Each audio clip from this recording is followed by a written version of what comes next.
Estimados estudiantes, pues bueno, tengan todos un muy buen día.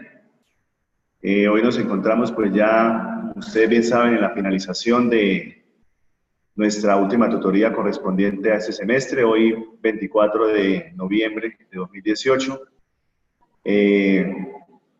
Pues vamos a empezar nuestra clase que nos corresponde, donde vamos a hacer una pequeña presentación, un pequeño, digamos, balance de lo que ha sido lo que a lo largo de este ciclo pudimos ver en todo el tema de la terapia de conducta, un poco explicándole lo que es el tema terapéutico, ¿no? Más que cualquier tipo de avance que hayamos tenido en la parte conceptual, un poco de lo que ha sido la forma como se ha dado a través de los diferentes teóricos en la psicología conductual, y pues como esa teoría que ustedes bien saben que manejaron, que la fuimos viendo pues aquí a lo largo de nuestras clases, hoy vamos a hacer una presentación enfocada hacia lo que es el tema de terapia. Pero, como les repito, también lo vamos a mirar haciendo un recorderis desde lo que los autores de este enfoque lo han venido proponiendo. Entonces, bueno, vamos a mirar. Vamos a abrir la presentación.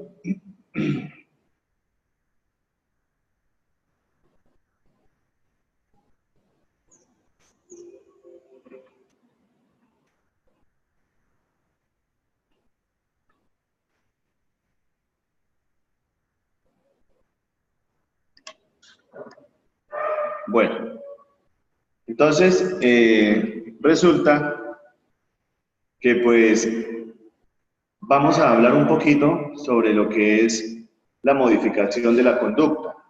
Entonces ya ustedes me van a comentar, una vez yo les haga como la presentación del material, lo que ustedes quizá de pronto en sus casas, de pronto pues veo que hoy no asistió ninguno, no ha llegado ninguno a la tutoría, cada uno desde sus casas pues va a hacer como el pequeño debate o va a tratar como de sacar las propias conclusiones a partir de lo que yo les presente el día de hoy. Entonces, la modificación de conducta dice lo siguiente: orientación teórica y metodológica dirigida a la intervención que, basándose en los conocimientos de la psicología experimental, considera que las conductas normales y anormales están regidas por los mismos principios, que trata de desarrollar estos principios y aplicarlos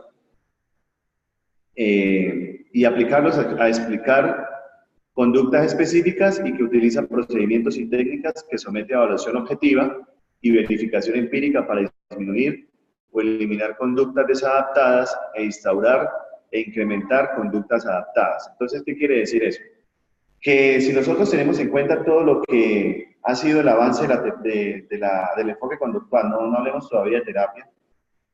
Cuando hablábamos del enfoque conductual como una escuela, como un área de la psicología, hablábamos de cómo desde cada teórico se intentaba explicar un poquito el comportamiento, donde inicialmente se hacían los experimentos con animales, seguidamente se realizaban algunos experimentos ya con algunos humanos, con algunas personas, y finalmente con esa teoría se siembran algunos indicadores que permiten poder establecer criterios diagnósticos. Entonces, cuando nosotros hablamos de modificación de conducta, debemos entender como que en algún momento los seres humanos, en algún momento la vida misma nos puede llevar a situaciones límites donde vamos a poder experimentar situaciones de malestar. ¿Sí? Pensemos en alguien que ha tenido, bueno, qué sé yo, un fracaso en una relación sentimental, y a raíz de esa situación se empiezan a desencadenar una serie de crisis en su parte emocional, con problemas de depresión, problemas de ansiedad, alguna sintomatología bipolar, algún desajuste en la parte afectiva, y que de la misma forma nos conlleva a problemas en la conducta. Siguiendo con el ejemplo, pudiéramos pensar en problemas para solucionar digamos, dificultades para solucionar los problemas con la pareja, dificultades para establecer buenos canales de comunicación, dificultades para poder enfrentar estos estímulos, estas crisis que nos genera el hecho de haber terminado nuestra relación y enfrentarnos a una vida solos o sin esta persona. Entonces démonos cuenta que ahí se empiezan a desarraigar o a desencadenar lo que se conoce como la psicopatología. Esta clase pues nunca fue y pues no ha sido de psicopatología, porque pues existe dentro del programa de psicología una asignatura que se denomina de esa manera. Pero sí les quiero presentar, muchachos, un poco sobre lo que representa la modificación conductual cuando han habido eventos o situaciones en la vida de las personas que desencadenan cualquier tipo de problemática o de desajuste. Recordemos, como siempre lo hemos hablado y como lo hemos dicho, o sea, el ser humano siempre está en función de la adaptación al ambiente. El ser humano siempre está en función de poder establecer mecanismos reguladores en cuanto a su funcionamiento como persona y su respuesta con el entorno. En el entorno pues está la pareja, los papás, la familia en general, los hijos, las relaciones laborales, las relaciones con los jefes, las relaciones con los compañeros de trabajo, mis relaciones sociales. Entonces, si nos damos cuenta, tenemos como un panorama muy grande en el cual nosotros vamos a tener siempre la probabilidad o la posibilidad de desajustar o ajustar nuestra conducta. Entonces, bueno, hay unos supuestos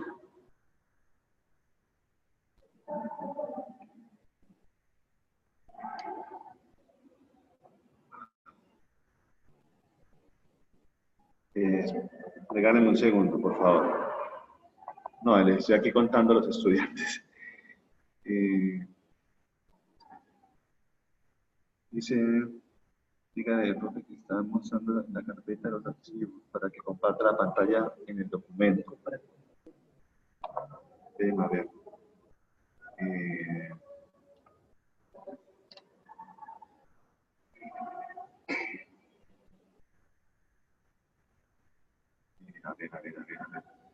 ¿Cómo hago?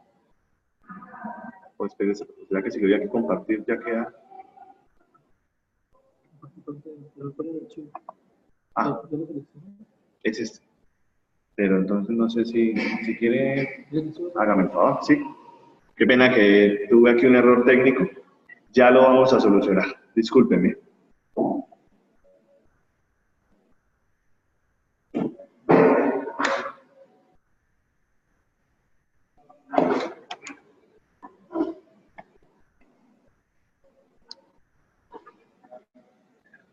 Bueno, pues estoy esperando que me colaboren aquí con la solución a un problema técnico que estoy teniendo.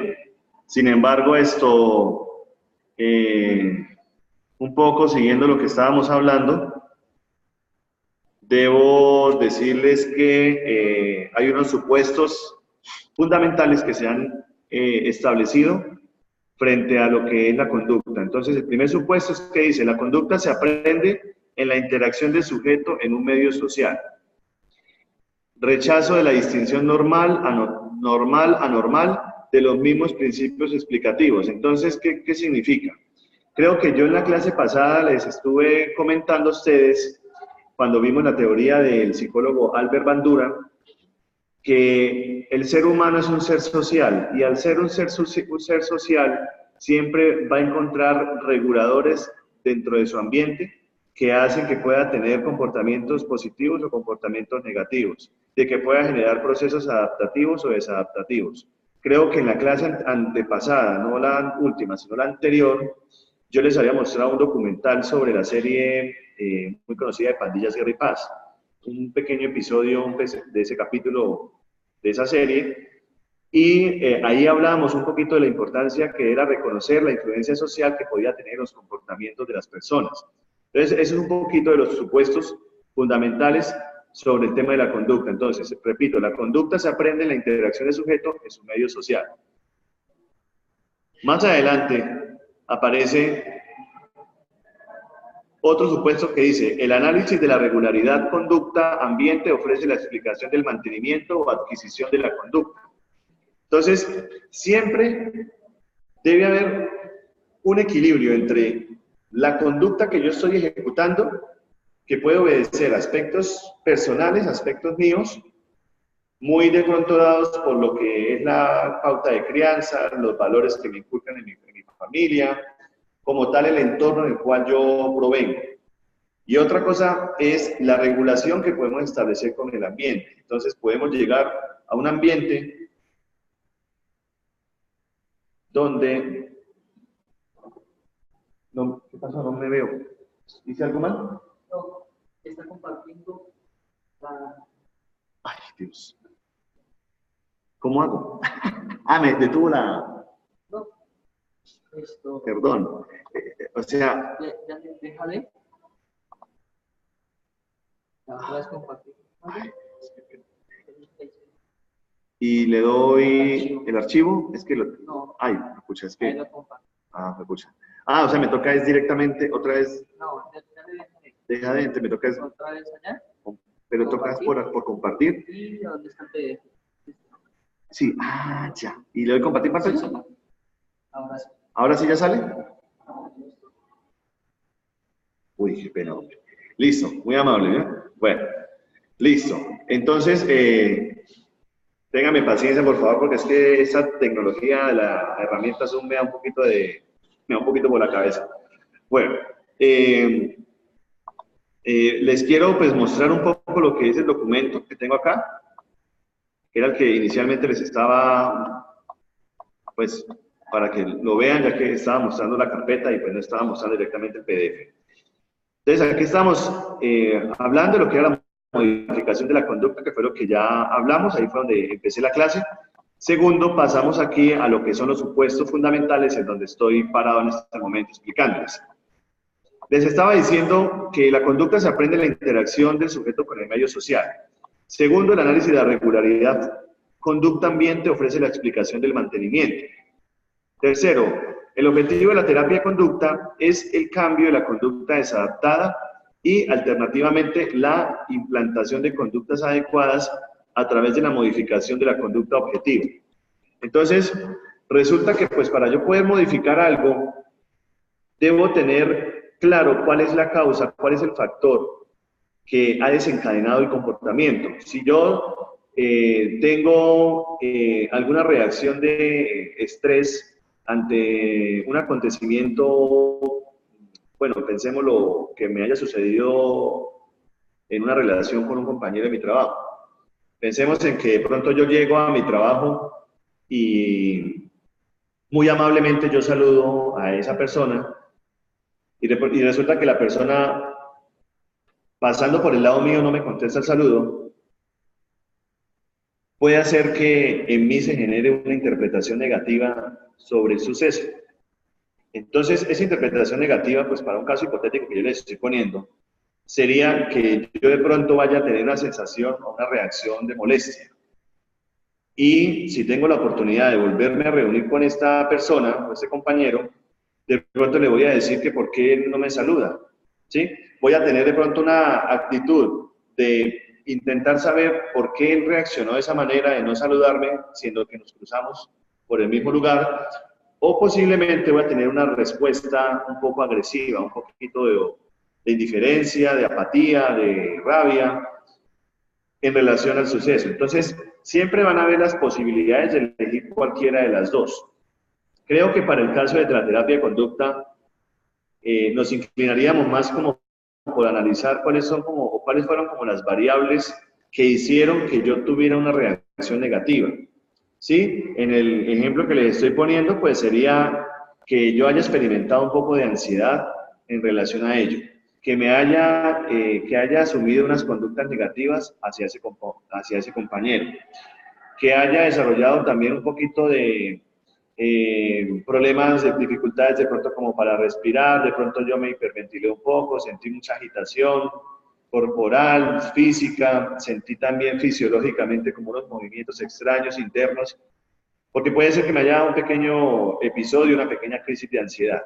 Entonces, lo que está diciendo la terapia de conducta es que tenemos que identificar cuáles son los elementos y los factores que han desencadenado ese comportamiento.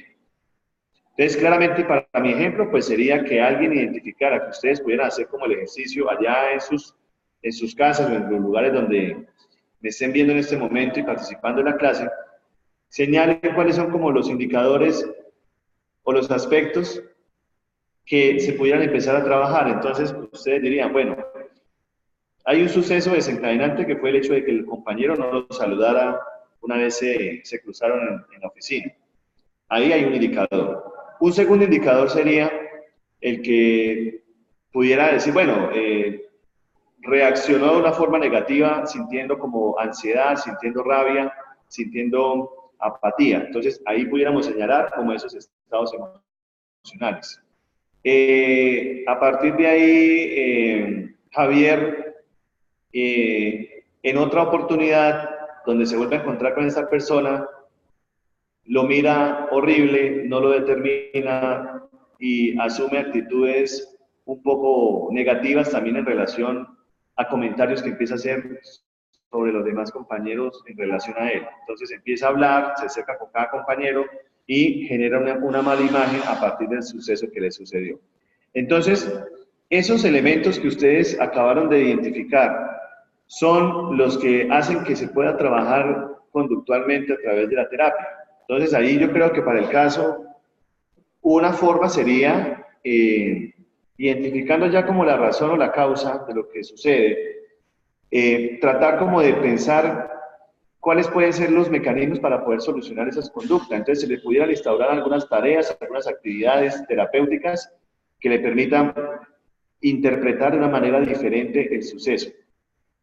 Yo siempre a mis pacientes en terapia les digo, no podemos cambiar el suceso que ocurrió, porque el suceso ya quedó la marquita, perdón, ya nos puede dejar alguna cicatriz, ya nos puede dejar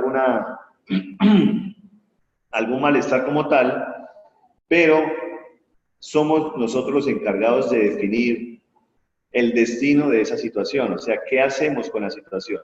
Tratamos de buscar una terapia, tratamos de buscar una orientación profesional, tratamos de buscar a alguien que nos pueda de pronto tan siquiera escuchar con nuestros problemas o con nuestras dificultades, pero lo cierto es que tenemos que tratar de siempre buscar la ayuda cuando tengamos estos episodios.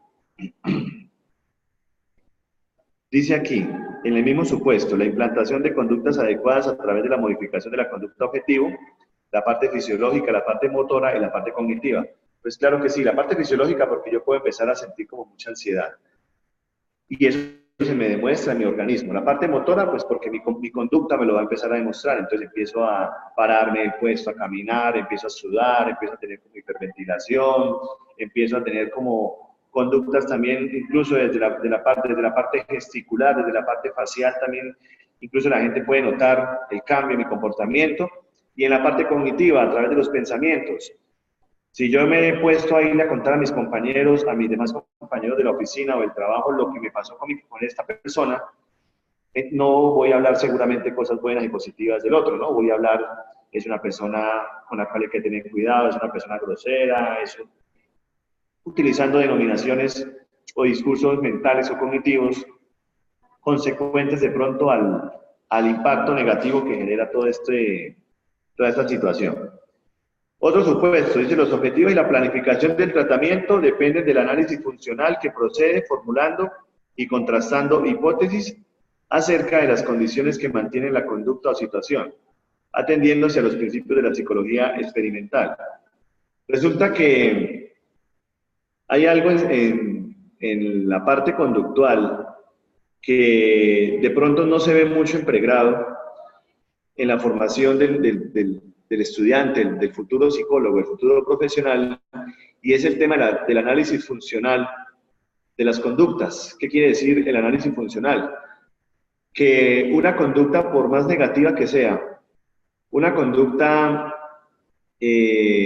a través de un suceso que disparó en mí la rabia, la ansiedad, el miedo, la desesperación, la depresión, puede tener un funcionamiento adaptativo para mí. ¿Qué quiere decir? Que yo puedo tratar de buscar las razones por las cuales me estoy sintiendo como me estoy sintiendo. Y al encontrar las razones de ese sentir y de ese pensamiento, seguramente me doy cuenta que mantener una conducta de alejamiento, de no hablarle a las personas, de pronto de distanciamiento del otro, o de simplemente ser una persona agresiva, ser una persona deprimida, una persona con ansiedad, desde mi conducta no va a valer la pena cuando yo me doy cuenta que ha habido es como una irracionalidad en el pensamiento. Cuando hablo de la irracionalidad del pensamiento me refiero a que cuando estamos en psicoterapia muchas veces los pacientes se dan cuenta que todo lo que ellos están asumiendo sobre el suceso que les ocurrió y respecto a su vida, casi que es un disparate y es algo que no tiene ningún fundamento y ningún sentido. Y eso depende de cambiar la forma en la cual pensamos sobre los problemas que nos suceden. Lo mismo deberíamos hacer con el tema de la conducta. Las conductas se pueden modificar y se pueden cambiar, pero a veces no tenemos flexibilidad cognitiva o la cantidad, perdón, o la capacidad suficiente de tener flexibilidad cognitiva y también conductual para poder pues cambiar pues el comportamiento.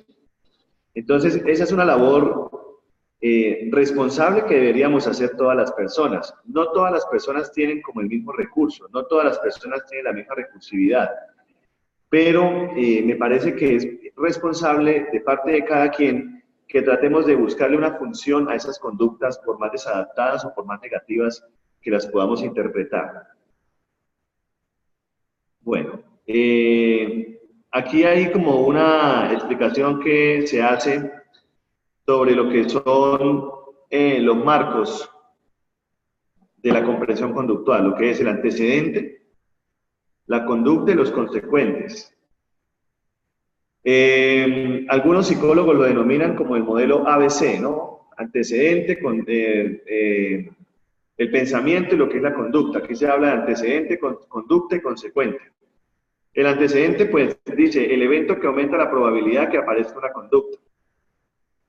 Entonces, cuando veíamos los estímulos condicionados e incondicionados, hablábamos de que pudiéramos decir que existen ciertas conductas o ciertos estímulos que pudieran desencadenar después o darnos explicación más bien de las conductas que se derivan de ahí en adelante.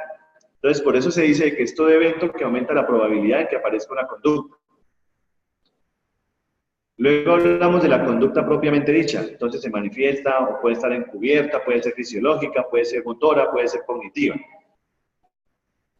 Otra cosa, muchachos, también existen conductas verbales y conductas no verbales. Un pensamiento en psicología conductual también puede ser una conducta no verbal. Los actos verbales y no verbales. El acto verbal es el que estoy teniendo en este momento y con el cual ustedes me están haciendo la interlocución, me están escuchando, están recibiendo todo lo que yo les estoy presentando. Pero cualquier pensamiento que surjan ustedes a partir de todo lo que yo les estoy transmitiendo y los pensamientos que surjan en mí como persona, como psicólogo, como su profesor, también es un acto no verbal que se instaura como una conducta también. Entonces, aquí es bueno que ustedes entiendan que la conducta no es solamente lo que yo expreso y la gente se puede dar cuenta y la gente lo puede notar, o sea, como lo físico y lo observable. Si bien esas eran las bases en las cuales se fundamentaba la ciencia conductual desde el principio, cuando veíamos a Watson, Skinner, a Pavlov, los principales representantes de la corriente conductual, que era únicamente, se legitimaba lo que eran los hechos netamente observables, medibles y cuantificables. Pero resulta que los pensamientos, que aunque no son vistos y no son objetivizados, no los puedo yo poder palpar, no los puedo coger, ¿cierto? También estaríamos hablando de que son conductas no verbales. Porque un pensamiento nos deriva a una conducta. Entonces, o el pensamiento nos lleva a la acción. Deberíamos también pensar de que hay unas formas diferentes de comprender el tema de conducta. Los invito, muchachos, a que echen una revisada un poco a lo que es el avance conductual. Porque de pronto nos quedamos únicamente en pensar que las conductas son las cosas que podemos observar y medir y cuantificar. Pero resulta que hay también otras manifestaciones de la conducta. También están los consecuentes. Dice el evento que modifica la probabilidad futura de determinada conducta. Entonces se habla de las reglas verbales, la extinción de las conductas. Hay agentes externos que determinan los comportamientos que se mantienen. Por ejemplo, si llegamos a un establecimiento o llegamos a un determinado lugar y nos damos cuenta que hay como unas señales informativas o unas señales de tránsito, o vamos por la calle y nos damos cuenta que hay como hay unas señales preventivas, informativas, ¿sí? Todo lo que está dentro del marco de las señales de tránsito. Esa señal nos está indicando de una regulación comportamental o conductual que podamos tener. Si llegamos a un sitio y encontramos una señal que dice que hacer silencio, de pronto prohibido fumar, que son rojitas que aparecen ahí, que dice prohibido fumar, o hacer silencio, o no hablar duro, o que no permanezcan niños en ese espacio, nos están regulando el comportamiento para que nosotros podamos modificar nuestra actuación en ese espacio específico. Si se habla de que hay establecimientos donde se dice que no se deben utilizar los celulares, por ejemplo, nos ha pasado que hemos ido a los bancos, a todos nos pasa, que cuando vamos a los bancos a hacer las diligencias, los vigilantes nos prohíben el uso de los celulares. A mí recientemente me pasó, y creo que a todos nos ha pasado, que a veces uno coge el celular y resulta que los bancos nos dicen, qué pena, discúlpeme, no puede utilizar usted no puede utilizar usted el celular aquí en el banco. Entonces inmediatamente guardamos el celular. Esa regla verbal que nos dice el vigilante en el banco hace que podamos modificar nuestra conducta. Entonces, y así en diferentes espacios, ¿no? No sé qué otros ejemplos se me vengan a la mente, ¿no? Me acordé del banco porque fue lo que me pasó incluso esta semana, hace poco. Y como les digo, sé que a todos nos ha ocurrido en algún momento. Llegamos, vamos por la calle, vamos por la autopista, bueno, que pues realmente a veces por la autopista y por las carreteras no es que se cumplan, más bien se infringen mucho las normas de tránsito, pero para eso aparecen también los policías de tránsito y los conitos por las carreteras donde hay como policías acostados y ahí aparece pues un policía también, un militar, que nos está de alguna forma supervisando que estemos cumpliendo debidamente con lo permitido por la ley en todo el tema de la velocidad por las carreteras. Entonces, esas personas que están también por las carreteras, los policías, los soldados, los policías de tránsito, hacen que desde la regla verbal podamos modificar esos comportamientos. El comportamiento y la conducta de ir a veces a 120, a 140 kilómetros por hora se regula a través de la norma que instaura el policía. También nosotros como seres humanos deberíamos tener y debemos tener unas reglas internas, no solamente las verbales que podemos escuchar o que nos lo digan las demás personas, bien sea verbalmente, policía, o de pronto visualmente que podamos ver la señal de tránsito o el aviso, sino que también internamente deberíamos tener una regulación propia que haga que nosotros también podamos establecer como ese orden de lo que implica a veces tener comportamientos desproporcionados. Bueno, pues yo espero que allá donde me estén escuchando, me estén viendo, haya claridad frente a lo que les explico. Dice aquí, énfasis en el papel activo del sujeto. Del tema de conducta, también otro supuesto es el énfasis en el papel activo del sujeto. El sujeto también hace parte de todo el repertorio en el cual aparecen los sucesos de la vida cotidiana. Somos nosotros las personas, nosotros los seres humanos, quienes le damos vida a toda la actuación cotidiana, el mundo de la vida, lo que representa llegar a una institución, salir a la calle, saludar al vecino, ir al supermercado, toda la cotidianidad no tendría ningún sentido si nosotros como sujetos no somos activos en el proceso. El control del proceso y de los resultados requiere objetividad y análisis de datos. La evaluación y el tratamiento son interdependientes. ¿Sí?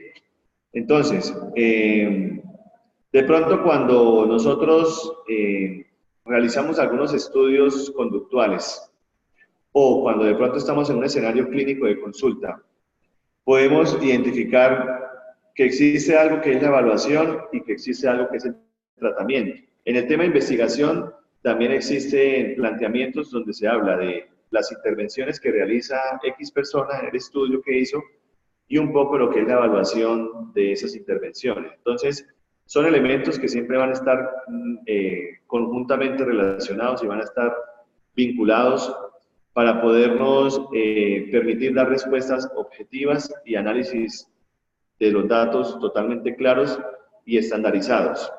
La parte conductual es muy rigurosa un poco también, como les digo, desde el tema investigativo, porque los estudios normalmente están orientados más a la parte cuantitativa.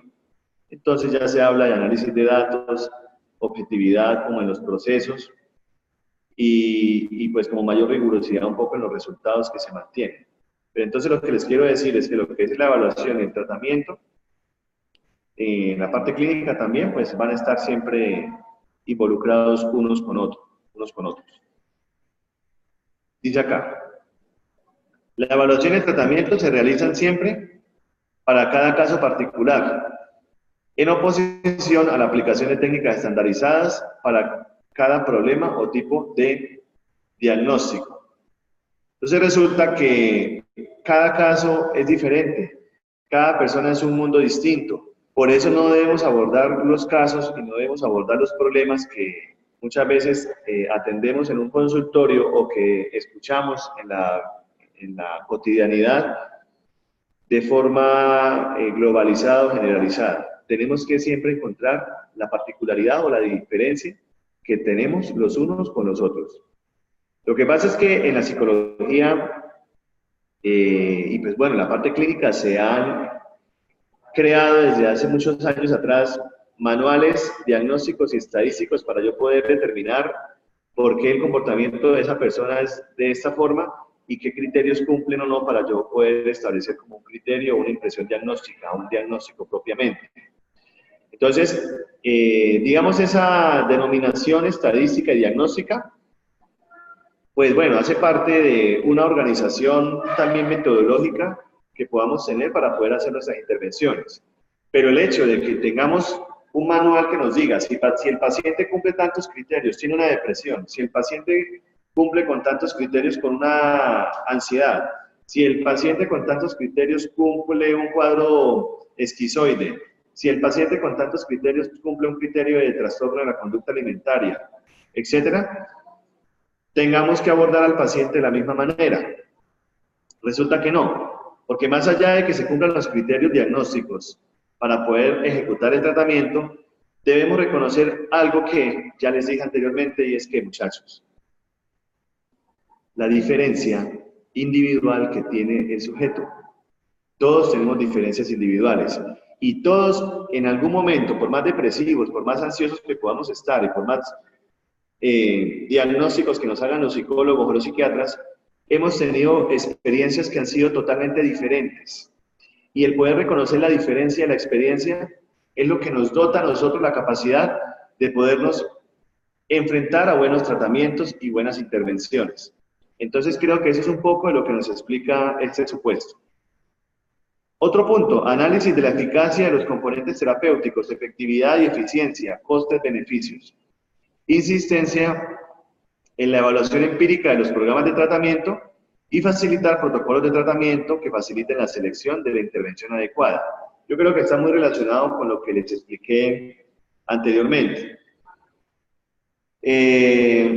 También las relaciones de costo-beneficio en un escenario clínico de terapia o de consulta, pues va a significar que nos demos cuenta, primero, desde el profesional en sí, desde lo que el profesional está ofreciéndole al paciente en la consulta y en cuanto al trabajo que se va a realizar, con quién yo me siento más acorde, con quién me siento yo más cómodo como paciente, con quién siento yo que puedo desarrollar más empatía, más confianza, que son elementos iniciales al momento de uno empezar un proceso de consulta. Entonces, el costo-beneficio no se está refiriendo únicamente al coste económico, ¿no? Sino también a lo que representa las intervenciones, los tratamientos, la empatía, el rapport que yo pueda establecer dentro de la consulta, yo como paciente qué tan cómodo me siento con el terapeuta que me está atendiendo. Entonces son elementos que hay siempre que considerar y tenerlos muy en cuenta. Bueno, pues no sé pues, si allí ustedes donde se encuentren, pues estén sacando sus conclusiones, estén teniendo de pronto claro pues lo que les he explicado. Miremos un poquito del desarrollo histórico del modelo conductual desde los antecedentes, pues esto es quizá de pronto un repaso de lo que ya ustedes han visto y han desarrollado en sus actividades a lo largo del ciclo. Se habla de procedimientos vinculados a la historia de las prácticas terapéuticas en la psicología experimental. Recordemos que la parte conductual, desde lo teórico, hablaba de la importancia de poder experimentar la conducta. Principalmente quien logra experimentar la conducta, pues formalmente, es Skinner, ¿no? Con los experimentos que realizaba con los animales, más allá de que también Pavlov haya tenido su momento, empezando un poquito históricamente hablando, más antiguo Pavlov que Skinner, pero pienso que también se instauran las actividades o los experimentos con los animales como una forma de poder dar cuenta del análisis experimental de la conducta. Dice aquí, métodos y descubrimientos empíricos, conductismo por su metodología y oposición a la psicología mentalista. Los psicólogos conductuales o conductistas no era que rechazaran la parte mental. Pienso que quizá de pronto hubo algún teórico que rechazaba la parte mental, pero habían otros que decían que no es rechazar lo mental, es simplemente no tenerlo presente o no considerarlo, no darle la importancia que de pronto pueda tener pues, para un conductual. Interés por la conducta manifiesta vinculada a la psicología del aprendizaje. Entonces, fundamentos empíricos y metodológicos. Está la psicología en Rusia, pues ya ustedes lo saben. Riguroso empleo de métodos objetivos, paradigma del condicionamiento para explicar los fenómenos psicológicos, tratamiento de trastornos particulares, aparecen aquí. Sechenov hablaba de los reflejos adquiridos por aprendizaje para explicar la conducta, los factores ambientales determinaban la actividad psíquica. Esto lo hizo él de 1829 a 1905. Pavlov hablaba de las leyes de reflejo condicionado, proceso de desarrollo y eliminación del reflejo condicionado, condicionamiento pavloviano, unidad básica para el estudio y el aprendizaje, condicionamiento clásico para explicar el lenguaje, sistema de señales, neurosis experimental. Esto se hizo de 1849 a 1936. Bueno, aparece otro autor, pues quizá el más importante aquí sea Pavlov, Becherev. Reflexología, extensión del condicionamiento al ámbito clínico, influencia en Estados Unidos. La psicología animal, la base experimental de los principios del aprendizaje. Watson y el conductismo, la psicología estudió el estímulo y respuesta que evocan. El modelo de condicionamiento para explicar la conducta, respuesta condicionada, plasticidad de la conducta. Programa de aprendizaje y desaprendizaje, el caso del pequeño Albert. Watson tenía, pues, recogiendo un poquito los estudios que había hecho Pavlov, que pues, es como el principal antecesor y que nos hablaba un poquito de la psicología experimental, era pues que ya para Watson era importante tener en cuenta criterios como lo que era el estímulo y la respuesta en todo el tema del paradigma conductual. Las teorías del aprendizaje está Sordari, 1874 a 1949, las consecuencias de la conducta como fundamento del aprendizaje, la ley del efecto, éxito o fracaso como mecanismos de selección. Bueno, Hull, método hipotético deductivo para la asociación entre el ambiente y otras variables intermedias. Hull nos hablaba, estoy seguro que se lo mencioné empezando el curso, de algo que va entre el estímulo y la respuesta, que era lo que tradicionalmente venía hablando Pavlov, luego lo toma Watson. Hull nos habla de algo que es el organismo, estímulo o R, o sea, lo que es, se lo señalo, pero ya se lo había explicado, estímulo, organismo y respuesta. Esto es el organismo. Entonces, si hablamos de un organismo acá, quiere decir que el asunto no es explicarlo directamente como que hubo un suceso que desencadenó en una conducta y pare de contar. Así como de manera lineal, estímulo-respuesta. Resulta que hay algo que se llama el organismo. Y al haber un organismo, estaríamos hablando un poco de lo que representa el procesamiento, y de aquí es como un pie de arranque, lo llamo yo así en mis palabras, que se va encaminando a lo que posteriormente es la psicología cognitiva, porque estamos hablando de algo que es el organismo. El organismo es, pues, entender de que si yo estuve expuesto ante un estímulo, tiene que haber un proceso intermedio en el cual pasa toda la información para luego poder dar la respuesta. Entonces, me parece a mí que eso ha sido como lo más rescatado desde donde la psicología conductual le ha aportado a la cognitiva. Porque estamos hablando de que hay un organismo que siempre es el que regula. No solamente estímulo-respuesta muy de pronto ortodoxo, como se explicaba inicialmente. Bueno, eso lo recuerdo, pero ya lo había explicado. Análisis de la conducta por Skinner de 1904 hasta 1990. Distinción entre el condicionamiento respondiente y el operante. El respondiente es el clásico. El respondiente es, como su nombre lo dice, el que da respuesta a lo que es la conducta desde la asociación entre los estímulos, estímulo y conducta. Pero el operante, que es el de Skinner, pues ya involucra elementos asociados a lo que son los reforzadores, lo que es el análisis contingente de la conducta. O sea, yo puedo aprender a través de reglas, yo puedo aprender como persona a través de modelos de aprendizaje, un niño puede aprender a través del ejemplo del papá, y eso va a regular su comportamiento. Eso va a hacer que el niño el día de mañana, cuando sea un adolescente y posteriormente un adulto, sea una persona de bien o de mal, dependiendo de cómo lo hayan educado o de todo el repertorio o el patrón de conducta que haya recibido en su hogar. Esas son formas de poderlo explicar desde lo que es el condicionamiento operante, que se diferencia pues claramente del respondiente. Y desde el operante fue donde Skinner empieza a formular la teoría. Ustedes ya perfectamente lo saben, muchachos. Énfasis a la conducta operante, importancia de los principios del condicionamiento operante para análisis y la terapia de conducta. Desarrollo del análisis experimental de la conducta, relaciones entre conducta y ambiente, lo que es el modelo ABC. ¿Sí? Entonces, el estímulo, la parte cognitiva, o sea, la forma como yo proceso la información, que es como el pensamiento, y la C, que es la conducta. ¿Sí? Por eso se llama modelo ABC. Antimentalismo metodológico, pensamientos y sentimientos y tipos de conducta. Es muy acorde y es muy redundante quizá, de pronto, muchachos, a lo que yo ya les he venido diciendo. Hablamos de que no es solamente la explicación del estímulo y la respuesta, sino que existe a todo eso un aspecto central o intermedio que procesa toda la información. Hagamos de cuenta como cuando llevamos un bocado de pan a nuestro organismo. Nos comemos un pedazo de pan.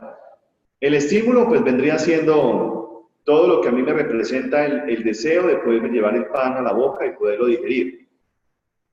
La respuesta pues sería todo el proceso bioquímico y el proceso fisiológico que realiza el pan al llegar al organismo. Pero resulta que hay algo que se llama la digestión. Cuando el pan va cumpliendo su ciclo y su conducto, llega al estómago, los jugos gástricos empiezan a hacer su trabajo y hacen que eso pueda convertirse en las proteínas o en los desechos. Entonces, ese mecanismo es lo que llamaríamos como los pensamientos, los sentimientos, que es como lo intermedio y que es lo que dota de sentido a la terapia de conducta también. Cuando terminemos el curso hoy con la última clase, yo me voy a dar por bien servido que ustedes entiendan muy bien esta última explicación que les estoy dando. Porque pensamos que como la clase es de enfoque conductual, todo es de conducta. Y resulta que hay unos elementos que también están involucrados en la conducta. Y quizá han sido lo que hoy en día han potencializado las nuevas tendencias en psicología clínica, por ejemplo, las terapias psicológicas de tercera generación, que es un avance en las terapias de conducta, ubicando un poco más el panorama desde lo que es el análisis funcional de las conductas, utilizando un poquito la explicación que podamos hallarle al contexto, ¿Al contexto en qué sentido? Al contexto de lo que me permite a mí como incorporar los aprendizajes y me permite a mí incorporar como los patrones de comportamiento para yo poder dar ciertas respuestas. Entonces es importante tener en cuenta el lenguaje, los elementos lingüísticos, los pensamientos, los sentimientos en el tema de la conducta. Miren que ahí aparece el análisis funcional del lenguaje y descripción de funciones de la conducta verbal. Diferencia de la conducta gobernada por reglas y por contingencias. Bueno, ahí aparecen otros autores que me parece a mí pues, que no son como tan relevantes, que ustedes los conozcan, porque pues al fin y al cabo, cuando uno termina la carrera, cuando uno se dedica a trabajar, pues uno aplica en lo que los principales representantes de la psicología nos aportaron. Y hay muchas personas que hicieron demasiados estudios, investigaron demasiadas cosas, pero quizás de pronto no se relaciona mayormente con lo que usted al fin y al cabo el día de mañana va a necesitar cuando vaya a trabajar. Bueno. Bueno, aquí aparece un poco también lo que es el aprendizaje por observación de Albert Bandura, que fue pues el que les presenté en la clase pasada. La influencia del medio sobre el sujeto está determinado por los procesos de atención, retención, reproducción y motivación. La técnica de modelado de gran repercusión en la psicología del desarrollo, la noción de la autoeficacia, el modelo de autocontrol, la terapia cognitiva de conducta. Entonces hay un denominador común y dice, y lo voy a leer textualmente, procesos cognitivos subyacen a la adquisición y modificación de conducta. Cambios cognitivos producirán cambios conductuales. Creo que blanco es gallina lo pone. Es lo mismo que les he estado comentando a lo largo de la clase. Porque ya estamos hablando de la terapia cognitiva, pero de conducta. Terapia cognitiva de conducta. No podemos entender lo conductual como lo conductual propiamente y lo netamente dicho con la palabra conducta. Entonces asociamos conducta con lo que únicamente podemos observar.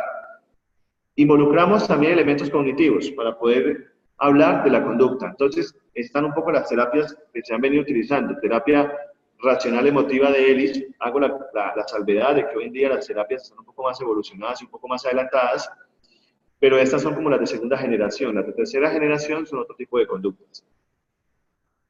Terapia racional emotiva de Ellis, terapia cognitiva de la depresión de Beck, terapia autoinstruccional de Miechambum, técnicas de afrontamiento de situaciones, técnicas de resolución de problemas, teoría de procesamiento de la información, de lo que es el autocontrol, el constructivismo, y bueno, principalmente esas son como las teorías o las técnicas, más que teorías, perdónenme, son terapias o técnicas que se utilizan desde la parte cognitiva de la conducta.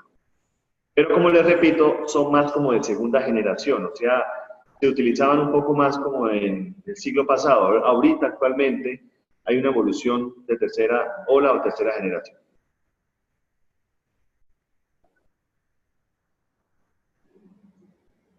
Miremos acá, terapias basadas en la conducta, en el análisis de la conducta clínica y de investigación en el lenguaje. Son creadas a partir de la década de los 90. Entonces están las terapias contextuales, terapia analítico-funcional, terapia de aceptación y compromiso, terapia de conducta dialéctica, terapia de activación conductual. Estas terapias, muchachos, que les acabo de presentar, son las de tercera ola y tercera generación. ¿Sí? Son hallazgos importantes que han venido fortaleciendo un poco la explicación de la psicoterapia, un poco avanzando los tratamientos, haciendo los tratamientos un poquito más eficientes, un poquito más eficaces, teniendo en cuenta un poco también el tema de la duración de las sesiones, el tema, eso cansa mucho al paciente, el saturarlo con tantas citas, con tantas sesiones, puede representar que aplicando yo una técnica, cualquiera de esas que están allí, podemos sacar adelante el caso sin necesidad, como lo repito, de estar saturando o cansando tanto al paciente con tanta asistencia a las terapias o a las consultas. Hoy en día, muchachos, ustedes lo deben saber, no sé si lo han escuchado, pero bueno, les informo. se utilizan mucho las técnicas de realidad virtual, se utiliza mucho el tema de la virtualidad para uno poder tener acercamiento a los pacientes, se está utilizando mucho el tema del WhatsApp, de las redes sociales, el Facebook, ¿sí? Tenemos que aprender a estar muy a la ola, muy como actualizados con lo que la misma vida nos va encaminando. No podemos pretender aplicar los mismos modelos teóricos antiguos o las mismas técnicas que ya de pronto están en muchos casos obsoletas, ya están requiriendo cambio, está requiriendo actualización, modificación, es como todo, ¿no? Tenemos los celulares de alta gama actualmente, pero antes teníamos las panelitas, teníamos los celulares que llamábamos las panelitas. Entonces, debemos estar un poco más actualizados, no solamente con la tecnología, por ser tecnología y por el funcionamiento y el uso que le podamos dar, sino también un poco con lo que es el tema de la terapia, la psicoterapia.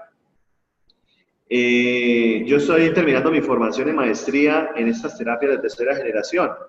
Entonces, quizá la invitación que les hago a ustedes es a que, si les llama la atención y les gusta este tema clínico, pensemos en el tema de la psicoterapia y en todo el tema de intervención y de tratamientos.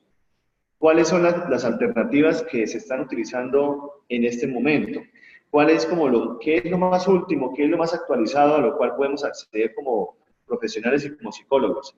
Y creo que a partir de ese reconocimiento histórico, porque no se trata de dejar de atrás todo lo que la ciencia conductual ha venido investigando, de por sí casi que es una utopía o es imposible uno poder dejar atrás todo lo que la psicología ha venido avanzando para uno poder quizá aplicar o entender lo que se está haciendo últimamente, ¿no? La de tercera generación. Es conocer de primera generación, de segunda generación que se ha venido haciendo para uno poderlo articular al trabajo que se hace en el presente, ¿no? Bueno. Qué bien, porque ustedes pudieron tener esa información a la mano. Bueno, aquí se habla del reforzamiento, el reforzamiento positivo. Bueno, estos son aspectos pues que ya no se los repito porque ya pues yo creo que ustedes está muy claro. Ya pues ustedes lo deben tener presente, incluso para las actividades que han realizado. Bueno.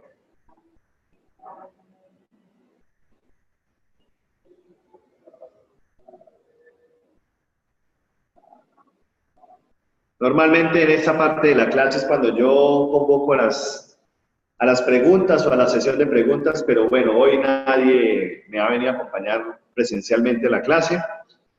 Sí quisiera que tomaran un tiempo en este momento de esta clase para que tratemos de sacar las conclusiones, tratemos de hacer de pronto algún resumen, tomar nota de lo principal que ustedes pudieron haber recogido de esta asignatura que se llama enfoque conductual. Que sepamos que como las demás escuelas psicológicas, lo que es el psicoanálisis, la psicología humanista, la psicología cognitiva, la psicología conductual, son escuelas importantes. Todas las escuelas de la psicología son importantes, porque todas casi que apuntan al mismo paradigma, y es al ser humano y a la salud mental del ser humano, y a qué hacemos o qué podemos hacer nosotros desde aquí, desde las universidades, desde los consultorios, desde las instituciones, desde cualquier parte donde estemos trabajando o estemos pensando en la psicología. ¿Cómo podemos hacer nosotros para tratar de subsanar un poco las consecuencias que hoy en día están generando los problemas masivos de las tecnologías, los problemas masivos en los hogares, los problemas de pareja, las problemáticas en los grupos de trabajo, en las organizaciones, los problemas en los matrimonios, en las relaciones con nuestros papás, etcétera, etcétera, etcétera? A través de la adquisición de los conocimientos que vimos aquí, con las materias, con el estudio de la psicología, ¿cómo podemos pensar de pronto desde una lógica diferente o distinta al ser humano? Que al fin y al cabo ustedes saben que el objeto de estudio de nosotros los psicólogos es el ser humano.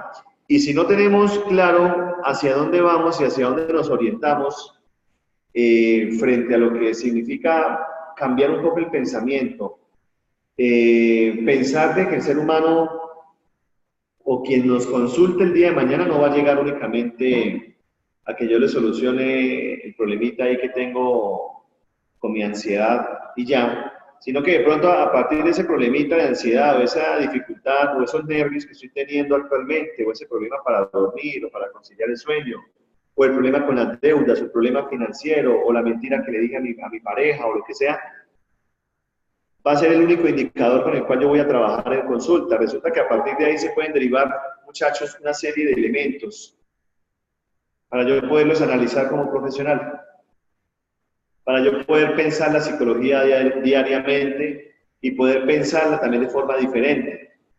Porque tenemos que cambiar el paradigma que tenemos de la psicología. Yo sé que ustedes están muy jóvenes, están empezando la carrera, están apenas arrancando, digamos, este camino, este proceso.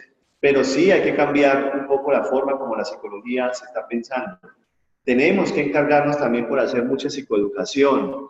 El día de mañana, cuando ustedes hagan sus prácticas y cuando sean mis colegas, los invito a que hagamos mucha psicoeducación. Tenemos que hablarle a la gente de lo que hacemos los psicólogos y tenemos que hablar realmente de lo que se nos viene, porque es que el mundo va cambiando, porque es que la vida va transcurriendo desde el inhalar y el expirar, desde el inhalar y exhalar. ¿Sí? Desde el momento en que hacemos un proceso de respiración, estamos teniendo avance en la vida. Entonces, si no tenemos muy claro hacia dónde nos orientamos en el tema psicoterapéutico, y no solamente viéndolo desde el enfoque conductual, sino a nivel general, que es el comentario que les estoy haciendo, pues vamos a perder el sentido, vamos a perder el norte hacia donde nosotros vamos a querer llegar. Entonces los invito muy amablemente y muy seriamente también a que investiguemos a profundidad desde sus casas, desde la autonomía que ustedes tienen como personas, como estudiantes, a este tema de terapia de conducta. Miremos cómo la psicología conductual ha venido avanzando. Miremos que tenemos que estarnos preparando desde ya para poder recibir a un paciente el día de mañana. Y son cosas que no solamente y únicamente, caballeros y señoritas y señoras, están escritos en los libros. La solución no está únicamente en un libro. La solución no está únicamente en una guía, en un artículo, en un documento en PDF como el que yo les estoy mostrando hoy. La solución no está en lo que dice ahí de efectos secundarios, reforzadores de conducta alternativa. Ahí no está el asunto. Únicamente no está ahí. Procuremos por hacerlo un poco más experiencial y un poco más vivencial. Que sea la práctica y que sea la interacción lo que nos permita a nosotros incorporar nuevos patrones de actuación respecto a la psicología y cómo saber aplicarla desde la habilidad también. Porque la psicología también implica tener habilidad para uno poder actuar frente a lo que uno va a intervenir o frente al objeto de estudio o a la persona a la cual uno va a atender. Entonces, es una invitación que, les repito, les hago con mucha vehemencia para que lo podamos tener en cuenta en adelante. Escuché comentarios en los compañeros que vinieron la última tutoría y pues anteriormente, de que se sentían a gusto con lo que yo les pude explicar pues en la materia. Agradezco pues a todos los que reconocieron y tuvieron en cuenta el trabajo que realiza su docente, pues también el esfuerzo y la dedicación que he tenido, la responsabilidad pues con las actividades, con la asistencia pues a las clases que nos corresponden los sábados, a los docentes virtuales y pues también al material y pues a todo lo que yo quise presentarles para que pudieran entender lo que es el enfoque conductual. Les agradezco a esos estudiantes que me hicieron públicamente el reconocimiento y pues sé que también quienes no pudieron asistir o no pudieron estar en la clase también de pronto pudieron haber tenido sus percepciones, sus puntos de vista, sus ideas en relación a lo que trabajamos acá. También me hubiese gustado, me hubiese encantado pues haberlos tenido acá en las clases, haber tenido pues esta aula llena, pero pues entiendo que para muchos es difícil el desplazamiento. Sé que hay muchos estudiantes que nos están observando y que no son de aquí de Bucaramanga, no viven aquí, en esta bella ciudad, incluso hay personas que tengo entendido que están en otros países. Entonces, pues nada, eso es lo que les expreso, desde también la gratitud que siento en este momento, desde lo bien que me sentí trabajando con ustedes a lo largo de la materia. Nosotros los docentes también aprendemos mucho de ustedes, los estudiantes. No crean que porque tenemos un título, tenemos una formación y tenemos unas habilidades, pues ya todo lo vamos a observar por debajo del hombro, como sea. No, realmente es bonito que la psicología nos permita, en el rol de uno como profesor, como docente, encontrarse con tantas cosas maravillosas. De que tuve la oportunidad de conocerlos en este semestre, pues puedo decir que aprendí mucho. Aprendo también desde el juicio y la disposición que tienen con las clases. Aprendo también desde lo que implica que el estudiante se esfuerce por leer, por estudiar, que lleguen a la clase leídos, que lleguen a la clase con interés de aprender. Entonces, son aspectos que, como les repito, hacen que uno aprenda como profesor, como profesional. Y eso enriquece mucho el conocimiento. Así que, pues bueno, tenemos una actividad que hay que entregar el día de hoy 24 de noviembre. Espero pues les haya ido bien y vayan bien pues con el trabajo en equipo, con sus compañeros. Ya pues la próxima semana pues haremos el respectivo reporte y entrega de notas que nos compete, ya pues acabándose el año, acabándose este semestre. Bueno, pues terminaré de mirar aquí el documento, si se me queda de pronto alguna información por comunicarles, por transmitirles.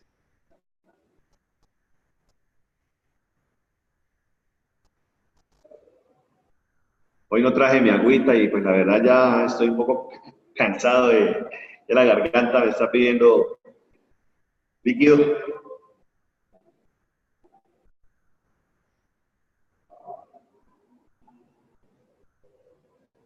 Bueno, pues básicamente.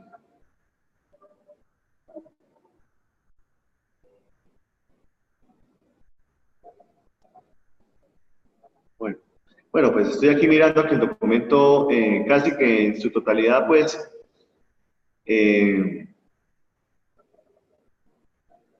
son elementos que hemos tocado en la asignatura, también desde las actividades que ustedes realizan, desde la lectura autónoma, que como lo saben, pues ustedes lo deben hacer siempre. El aprendizaje autónomo. El aprendizaje autónomo es un reto. Es un reto y no es fácil, pero es interesante porque es la oportunidad también para uno probarse a sí mismo y darse cuenta hasta dónde es capaz de llegar. Yo sé que muchos de ustedes que me están observando son personas que tienen sus compromisos familiares, sus compromisos con sus hijos, sus compromisos con sus parejas, sus compromisos laborales, que hacen que tener que responder a unas actividades de plataforma y tener que llegar a la casa y acordarse que, el profesor Javier nos dejó una actividad, tenemos una actividad de plataforma, o el profesor fulano, la profesora fulana, y sacar el tiempo y la disposición, la disponibilidad, es algo que no es fácil. Por eso admiro mucho esta forma en la cual ustedes han decidido estudiar la psicología. Cuando yo estudiaba psicología hace más de 15 años, pues realmente no recuerdo que hubiesen facultades de psicología en las universidades que manejaran el tema virtual. Así que considero que, de acuerdo a este plus que tenemos aquí en la UDI, pues sería muy interesante que aprovechasen debidamente y se empapen muy bien de la psicología, a pesar de que no estemos totalmente física, aquí, pues en físico, en vivo y en directo, pues viéndolos y viéndome, escuchándome y escuchándolos en una clase, en un salón. Más allá de eso, pues que puedan aprovechar el recurso de la virtualidad. Por eso es que yo les toqué el tema de que en el tema de valga la redundancia, el tema de que en la psicoterapia se utiliza mucho la realidad virtual. Porque casi que el día de mañana yo pudiera pensar que los psicólogos vamos a tener que hacer algunas terapias por vía Skype, por vía cámara web, porque A veces las exigencias nos van a llevar hasta allá, porque a veces un paciente no va a tener el tiempo, a veces el dinero, el recurso, por el trabajo, por los hijos, por lo que sea, para poder asistir a una terapia presencial. Pero se utilizan estos sistemas virtuales e informáticos para poder tener accesibilidad tanto a la información, como en el caso de ustedes, como del procedimiento terapéutico que se pudiera trabajar con el paciente. Bueno.